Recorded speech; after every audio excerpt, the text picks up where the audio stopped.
Numunezero udasanzwe gusubira guhura namwe mu biganiro bica kuri runo rubuga rwacu rwa YouTube Pisco Entertainment and Media. Sangwa ikaze muri ikino kiganiro nabateguriye cuno musi. Psikologe nkuko vyamaniwe abatunganiririza ibiganiro bica kuri runo rubuga rwacu rwa YouTube Pisco Entertainment and Media. Akaba ari nawe anabibashikiriza. Rero muti uyu musi psikologe waduteguriye ikiganiro kivuga kuki. Nkuko bisanzwe jewe ndabaronderera amakuru y'abantu badasanzwe canke y'ibibanza bidasanzwe. Ndakuvuga ndashobora kubabwira amateka y'abantu canke nkababwira amateka y'intara canke nkababwira amateka y'ibihugu kanaka. Rero uyu munsi nabazaniye amateka y'umuntu akiri muto. Uwo mujene nawe akaba ari umujene w'umunyamerika yavukiye mu gihugu ca Leta Zunze Ubumwe za Amerika. Akaba ari umujene yamenyekanye cane nk'umu YouTuber yitwa IshowSpeed. IshowSpeed ndazi abantu benshi ntawe bazi. Abantu benshi nk'abadakurikirana imbuga ngurukana bumenyi na cane urubuga rwa YouTube IshowSpeed ntawe bazi. Rero uyu munsi namubazaniye nk'umuntu umwe yashoboye gukora ibintu bitangaje, nk'umuntu yashoboye kwamamara, yashoboye kuba icamamare akiri mutoya. Ku myaka 20 yiwe ni umugwizatunga ateranye ubwoba, ni rurangiranwa kw'isi yose. Reka rero tumira amateka gatoya ndaje tuce tuvuga nce ndababwira uyu muhungu yitwa IshowSpeed yamenyekanye ku izina rya IshowSpeed. Ariko rero ukabuteragira subscribe hanyuma nce nza atubandanye.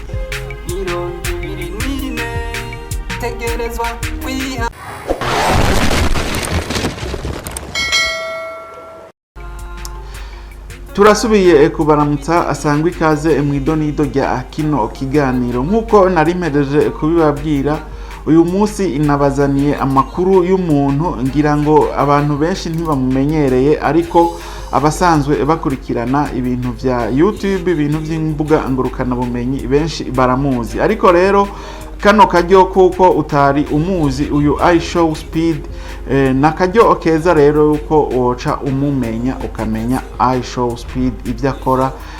IshowSpeed uwariwe rero IshowSpeed ku mazina yiwe yahawe n'abavyeyi yitwa Dareen Watkins Jr. Benshi bamuzi kuri iryo zina ry'akazi IshowSpeed. Ni umwe mu bantu bakunzwe cyane ku mbuga ngurukana bumenyi na cyane urubuga rwa YouTube. Urubuga rwa YouTube ararukorera ko cyane, akaba ari naho yashoboye kumenyekana kuri iryo zina rya IshowSpeed. Muribaza muti mbega uwo IshowSpeed yavutse ryari? Yavutse mu mwaka w'2005 muri leta ya Ohio muri Leta Zunze Ubumwe za Amerika. Kuvuga uyu munsi turiko turavugana uyu IshowSpeed afise imyaka 20 y'amavuka. Akaba yatanguye umwuga wiwe wo gukorera kuri YouTube mu mwaka w'2016, nukuvuga aho yari afise imyaka 11. Murumva uwo munyamerika IshowSpeed akaba yarafise imyaka 11, akaba ariho yatanguye gukora akorera ku mbuga ngurukana bumenyi na cyane urubuga rwa YouTube, ari nago najewe namumenyeyeko. Nkuko rero nabivuze yatanguye mu mwaka w'2016 arakora nkuko we nawe nimbura mu content creator agitanguye aratangura nkuko we watanguye, ariko yagiye kumenyekana neza na neza kwandika izina ryiwe hagati y'umwaka w'2020 hamwe n'umwaka w'2021. Yatanguye asanzwe akina imikino ya video nka FIFA, NBA na 2K n'iyindi. Ibintu byarahindutse cyane igihe yatangura gukora live streaming. Igihe yatangura gukora live stream niho yashoboye guhindura chaîne yiwe, channel yiwe iratangura irazamuka hamwe n'ibyo kwikinisha bikaze. Rero kwikinisha ngira ngo murabona mugiye kuraba nk'ama video yatanguye gukora murabona ko yakina akaja muri tere ya basket, akadunda umupira wa basket, akikinana agakinisha nyene umupira. Donc ivyo nivyo vyatumye amenyekana cyane. Yagiye atera imbere gute rero? Kanze ndababwira ukuntu yagiye atera imbere. Yamenyekanye cyane kubera uburyo asigura ibintu afise inguvu. Ugiye kumuraba IshowSpeed n'umuntu mengo ikintu ariko arakuyagira, ubona yuko ari umuntu ayaga. Uravye ukuntu atera inkuru, urabona yuko ari umuntu atera inkuru nyene nk'umuntu afise inguvu, nk'umuntu ariko arasigura canke ariko araexplica ibintu yiyumvamwo. Aratwenga cyane mu ma video yiwe, uzosanga akunda agutwenga cyane, kongera akerekana amarangamutima menshi ku rubuga. Ivyo vyatumye abantu benshi bamukunda. Nk'abantu musanzwe mumukurikirana, ubu tuvugana asanzwe ari muri kontina ya Afrika, mu bihugu by'amajepfo ya Afrika. Yaratembeza South Africa, aragenda za Angola. Mwarabonye yuko akunda kugendera abantu, kandi ikindi naco uyu IshowSpeed aragendera ahantu hari ibintu ndangakaranga kugira ngo yereke ngira ngo kumbure abantu batarashobora gushika muri Afrika, yuko muri Afrika hari ibintu byiza, hari ibintu ndangakaranga. Uyu IshowSpeed kugeza ubu afise abamukurikirana bangana n'imiliyoni 47 hamwe n'ibihumbi 500 barenga kuri YouTube. Murumva yuko uyo muntu ari umuntu akurikiranwa cyane biteranye ubwoba, kuko abantu bamukurikirana kw'isi barenga imiliyoni 47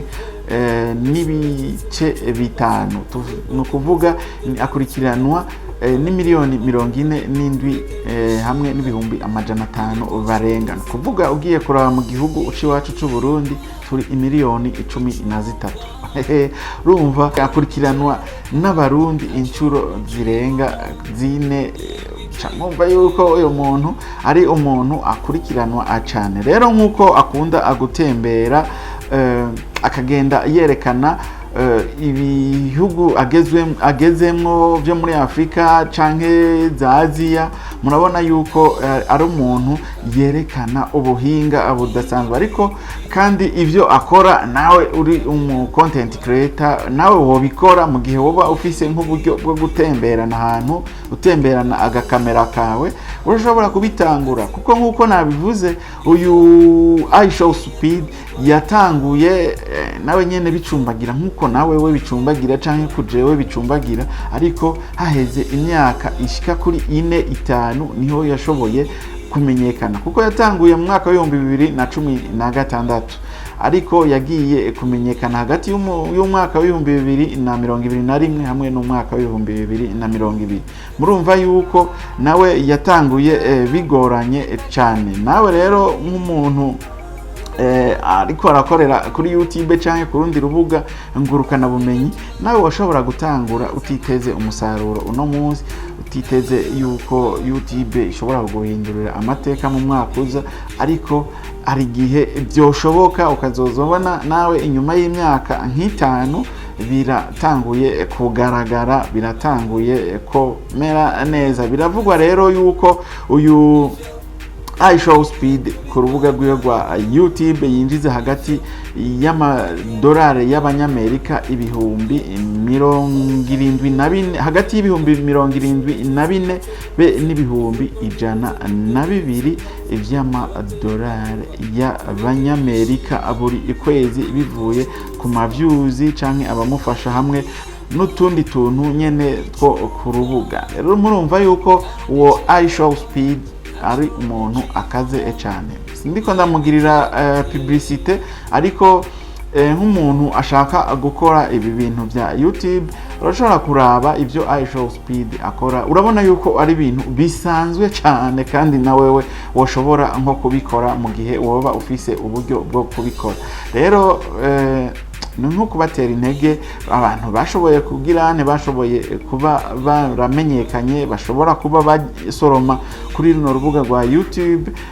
Murabona ukuntu batanguye, murabona n'ahantu bageze. Uyu rero biravugwa yuko aheruka no kugura inzu muri Amerika ifise agaciro k'imiliyoni 114. Rero murumva yuko izo ni miliyoni z'amanyamerika, miliyoni z'amadolari, si kuvuga ngo ni za miliyoni za hano muri Afrika iwacu canke hajya mu gihugu iwacu mu Burundi, canke miliyoni zo mu Rwanda. Ndaza abantu muri ko muradukurikira hanini mwumva ugo rurimi mutumbereye muri bijya bihugu. Murumva yuko uyu IshowSpeed ku myaka 20 akaba amaze kuba ageze ku butunzi bungana gutyo, muca mwumva yuko ari ibintu bitangaje. Yaguze rero iyo nzu yayiguze muri leta ya California, igura amadolari atari make nkuko nari nabivuze, ifise ibikoresho vy'ikirenga birimwo studio yiwe y'akazi.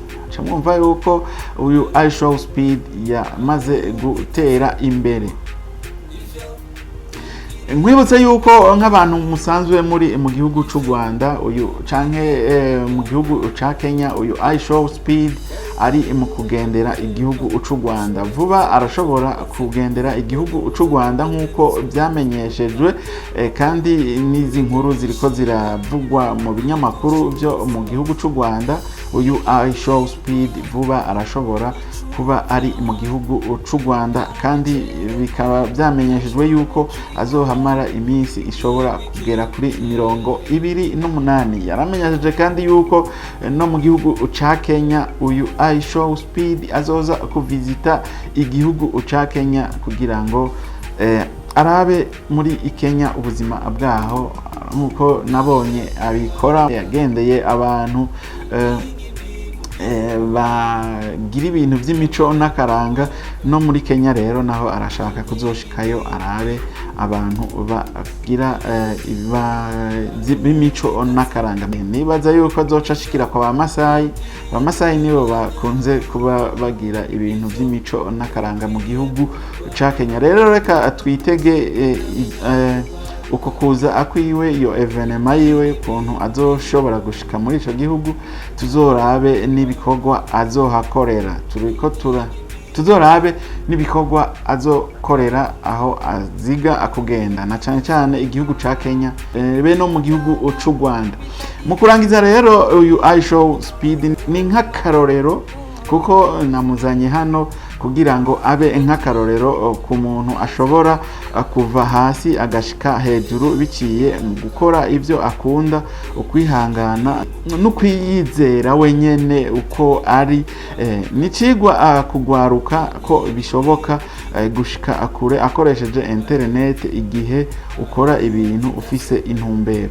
Rero ivyonye nk'ubunye nshoboye nko gusigura nk'aka kantu mvuze ubwa nyuma, nashatse yuko ugwaruka guno munsi goshobora kwigira kuri bano bantu bariko barakora bino onye, kandi biko birabateza imbere. Wewe ushobora kuba ubona yuko internet uyu munsi atakintu na kimwe yoshobora kukwinjiriza, ariko tujanye n'ibihe tugezemwo internet uyu munsi niyo ya mbere ishobora kwinjiriza amahera abantu benshi bashoboka. Rero nawe wobishobora mu gihe wobigeza. Hari gihe byotangura bicumbagira, ugize ishaka, ugize ukakora, hari gihe byoshobora nko kugushikana akure hashoboka nka IshowSpeed.